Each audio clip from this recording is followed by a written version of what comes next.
코로나19 대유행 위기를 맞고 있습니다. 이한나 기자, 먼저 신규 확진자 추이를 좀 살펴볼까요?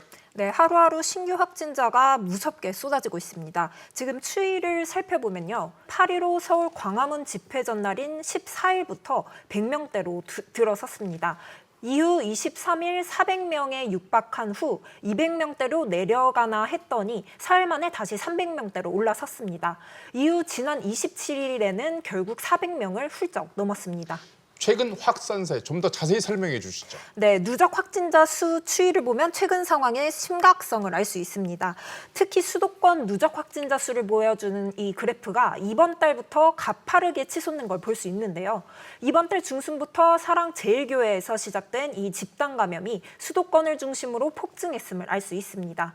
서울 신규 확진자 수는 최고치를 넘어섰습니다. 네, 그래프가 정말 가파르군요. 최나래 기자, 대유행에 대한 위기감, 그 요인 중에 하나는 전국 확산 조짐이죠?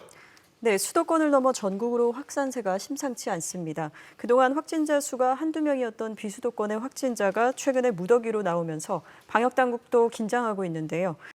만약 정말로 힘든 상황이 온다면 시계를 되돌리고 싶을 순간이 바로 오늘일 것입니다. 오늘 지금 이 순간 실천이 필요합니다. 미래 또 내일의 불행을 막아야 됩니다. 정부는 지난 23일부터 사회적 거리 두기 2단계를 전국적으로 확대 시행했지만 감염병 전문가들을 중심으로 3단계 격상론이 나오고 있는데요. 최근 대한감염학회 등은 방역 조치는 조기에 적용돼야 충분한 효과를 거둘 수 있다며 정부의 결단을 촉구하고 있습니다. 대통령도 거리두기 3단계 격상 가능성을 언급했죠. 네, 문 대통령은 지금의 확산세가 꺾이지 않으면 사회적 거리두기를 3단계로 올릴 수밖에 없다고 밝혔습니다. 격상 불가피성보다는 3단계로 올리기 전에 확산세부터 꺾어야 한다는 의지로 읽힙니다. 경제적 타격이 불보듯 뻔하기 때문입니다.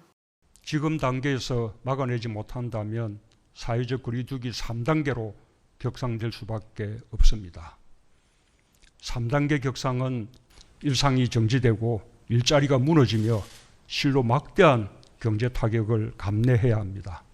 최악의 상황까지 가지 않도록 모두가 힘을 모아주시길 바랍니다. 거리두기 3단계로 올리는 기준은 뭔지, 그리고 올리면 일상이 어떻게 달라지고 경제적 파장은 어느 정도인지 살펴보겠습니다. 이한나 기자, 먼저 거리두기 2단계와 3단계 어떻게 다른가요? 네, 3단계로 격상되면 이 필수적인 활동 외에 일상이 멈춘다고 할 수 있습니다. 사실상 셧다운이나 락다운 상태가 되는 겁니다. 우선 집합이나 모임, 행사의 경우 10명 이상은 모일 수가 없게 되고요. 공공기관은 필수 인원 외에 재택근무에 들어가고 민간 기업도 재택근무가 권고됩니다. 유치원을 비롯해 모든 학교는 원격 수업이나 휴업에 들어가고 운동 경기도 중단됩니다. 일상 소비 생활에도 큰 변화가 있겠군요. 네, 그렇습니다. 이 2단계에서는 노래방, PC방 등 이 12개 고위험 시설만 폐쇄됐는데요. 3단계에서는 중위험 시설인 식당이나 카페, 목욕탕, 영화관, 종교시설 등이 폐쇄됩니다. 따라서 내수 경제는 엄청난 타격이 불가피합니다. 이렇게 3단계가 지속될 경우 일자리 감소 등 우리 경제에 미치는 파장이 클 것으로 보입니다. 이제 가장 우려스러운 부분은 비정규직, 그리고 소상공인, 자영업자, 우리 경제의 실핏줄들이 무너질 수 있다. 이런 점 아니겠습니까? 네, 그렇습니다. 이미 대기업들이 재택근무를 하면서 식당 등 주변 상권이 타격을 받고 있는데요. 3단계 거리두기가 시행되면 이런 현상이 확산되고 또 심화돼서 임시휴업, 즉 셧다운이 현실화될 것으로 보입니다. 그 규모와 관련해서 이 한국은행이 취업자 3명 중 1명이 일자리를 잃을 것으로 내다봤습니다. 최근 코로나19 확산세를 고려해 한국은행은 올해 성장률을 마이너스 0.2%에서 마이너스 1.3%로 대폭 하향 조정했는데요. 3단계로 격상하면 더 악화될 수 있습니다. 금년 중 경제 성장률은 지난 5월의 전망치보다 상당폭 낮아진 마이너스 1.3%로 예상하고 있습니다. 이 같은 전망치는 우리 코로나19와 향후 어떻게 또 전개되느냐에 따라서 달라질 수 있다는 점을 제가 다시 한번 말씀을 드립니다. 최나래 기자, 그래서 일부에서는 벌써 2차 재난지원금 이야기가 나오고 있죠. 네, 정부는 재정 부담 때문에 아직 신중한 입장이지만 정치권에서는 필요성이 거론되고 있습니다. 최근 여론조사에서도 지급의 77%가 찬성을 했는데요. 단 지급 방식은 사회적 합의가 필요해 보입니다.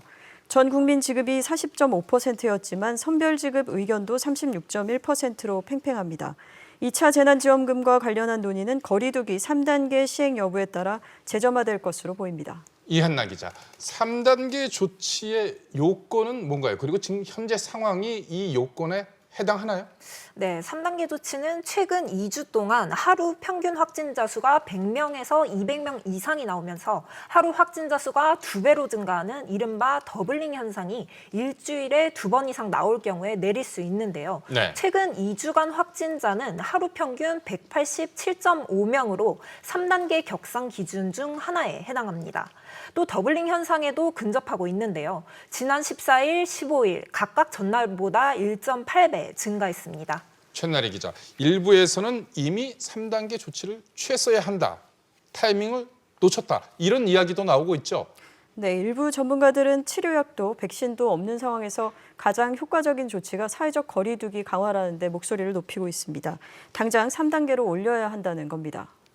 사회적 거리두기를 하는 목적은 의료 시스템이 감당할 수 있는 수준을 넘어서지 않도록 제어하는 목적으로 사용하고 있는 거고요. 이 상황에서 환자 수가 억제가 되지 않으면 치료받으면 살 수 있는 분들이 치료를 못 받는 혹은 기회조차 없어서 집이나 생활치료센터나 뭐 이런 데서 돌아가실 가능성이 생긴다는 거죠.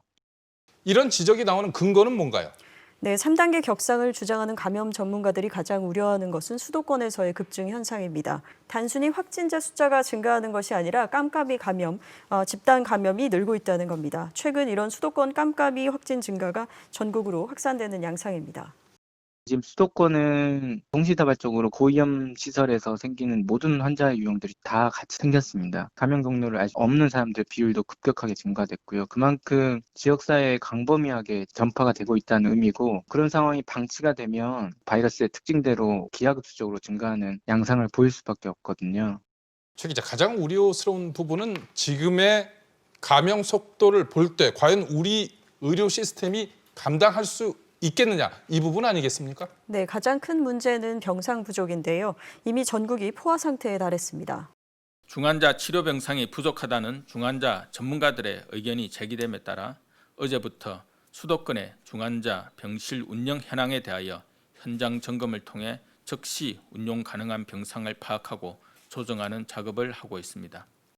다급해진 정부는 부랴부랴 병상 확보에 나서 중환자 병실 늘리기에 들어갔습니다. 또 환자 재분류, 생활치료센터 확보를 통해 중환자 병실 확보 작업도 병행하고 있습니다. 이런 가운데 인천시는 지난 24일부터, 광주광역시도 27일부터 3단계 수준으로 방역 수준을 높였고요.